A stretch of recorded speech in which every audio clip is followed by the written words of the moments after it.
हमारे ठाकुर जी हैं, कल कथा होने लगी थी, लेकिन बिजली विभाग की कुछ परेशानियों के कारण नहीं हो पाई। आइए इसमें चलते हैं। ये जो ठाकुर भगवान जी हैं हमारे, इनका रूप इन्होंने कब लिया? सज्जनों, एक बात, एक कुंभन दास के नाम के एक बहुत बड़े विद्वान थे, बहुत बड़े विद्वान थे, वृंदावन में रहते थे, कथाएं इत्यादि किया करते थे। जैसे ही कथाएं इत्यादि किया करते थे तो क्या हुआ, एक दिन मथुरा से ही, गोकुल से ही कुछ ब्राह्मण लोग आए कि हमने उन्हीं पंडित जी से कथा करवानी है। ये जो हमारे कुंभक नंदन जी थे, बहुत प्रेमी थे ठाकुर जी के, बहुत प्रेमी थे, अनन्य प्रेमी थे सज्जनों। कहीं जाते नहीं थे, सिर्फ घर में रहते थे, सेवा करते थे ठाकुर जी की, ठाकुर जी की सेवा करते थे। एक भाव था ठाकुर जी का। अब जैसे ही सेवा करते थे, क्या हुआ, जैसे ही इधर से आए कि हमने आपसे कथा करानी है, पहले तो 20 बार मना कर दिया, मना कर दिया, मैं कथा नहीं करता, मेरी ठाकुर की भक्ति में अड़चन आ जाती है। नहीं माने तो हाँ कर दे, ठीक है मैं कथा करने के लिए वृंदावन आऊंगा, लेकिन एक शर्त रखी कि रोज मैं वापस अपने घर वापस आऊंगा।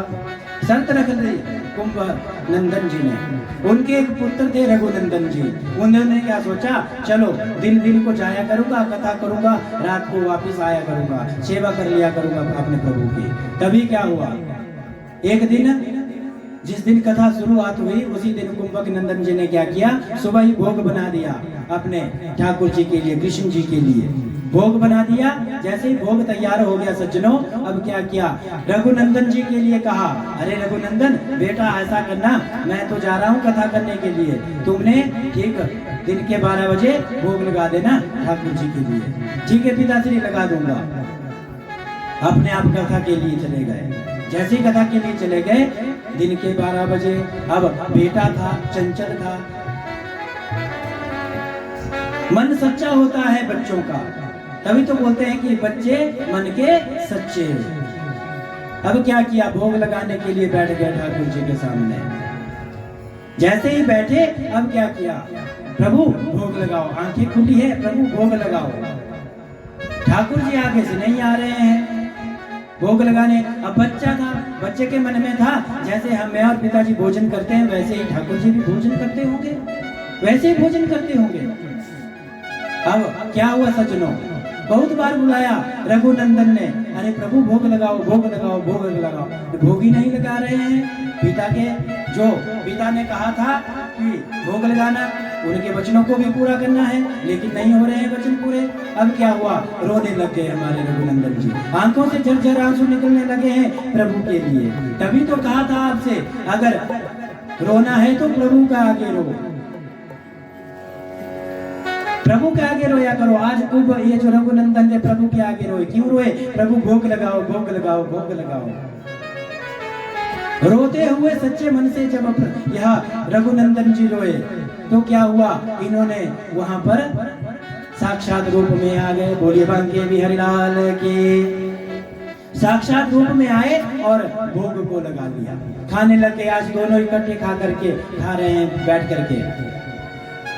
समय बीतता गया सज्जनों, हर रोज क्या करते, ये जो कुंभक नंदन जी थे ऐसा ही करने लगते थे। और शाम को जब वापस आते थे तो क्या पूछा, अरे बेटा रघुनंदन दो, मेरे को भी भोग दो, बचा हुआ भोग होता है ना, हम लेते हैं आपस में, बचा हुआ भोजन तो।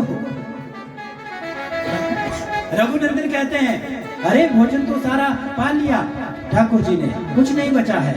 अच्छा, एक दिन हुआ, 2 दिन हुआ, 5-7 दिन लगातार ऐसा ही हुआ। 7 दिन जब पूरे हो गए कथा को, तो कुंभक नंदन जी ने सोचा, अरे मैंने बाहर जाना क्या शुरू कर दिया, मेरा बेटा तो झूठ बोलना आरंभ कर दिया मेरे बेटे ने, अब क्या करूं।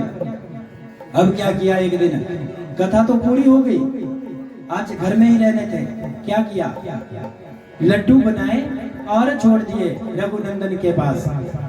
सोचने लगे, अरे आज देखता तो हूँ कि अपने आप खाता है और बोलता है कि ठाकुर जी ने भोग लगा लिया, गलत बात है, झूठ नहीं बोलना चाहिए, समझाऊंगा आज अपने बेटे को। ठीक है, क्या किया, लड्डू बनाए और थाली भरी और रख दी। क्या कहा बेटे से, लो बेटा रघुनंदन, लो भोग लगा देना 12 बजे दिन के। अब अपने आप कुंभक नंदन जी छिप गए। आज कहीं बाहर नहीं गए थे, साथ में ही थे खड़े हुए, लेकिन छिप कर देख रहे थे। आज देखता हूँ ये रघुनंदन क्या करता है। तभी क्या हुआ, हर रोज की तरह 12 बजे यहाँ रघुनंदन जी ने थाली ली, थालियों में लड्डू थे और क्या कहा, आओ प्रभु भोग लगाओ। जैसे भोग लगाओ और स्वयं वहां से ठाकुर भगवान जी बाल गोपाल के रूप में आ गए। बाल गोपाल के रूप में जैसे ही ठाकुर भगवान जी आए और क्या किया, एक हाथ में लड्डू उठाया, दूसरे हाथ में लड्डू उठाया, एक हाथ नीचे दूसरा हाथ ऊपर। इसी दृश्य को हमारे कुंभक नंदन जी ने देख लिया यहाँ से। हे भगवान, मेरा बेटा तो ठीक कहता था कि स्वयं रोज प्रभु भोग लगाते हैं, देखो कैसे गपागप खा रहे हैं खाने को, लड्डुओं को खा रहे हैं। इसी दर्शन को करने के लिए जैसे ही सामने से पहुंचे, प्रभु के पास दंडवत किया, उसी समय क्या हुआ, ये भगवान जी एक हाथ में लड्डू ऊपर था, एक हाथ में लड्डू नीचे था। उसी समय यह जड़ हो गए सज्जनों। बोलिए बांके बिहारी लाल की। वही रूप हम आपके बीच में आ जाए। जो आपके घर में लड्डू गोपाल जी होंगे, कोई भी होंगे, इसी रूप में है।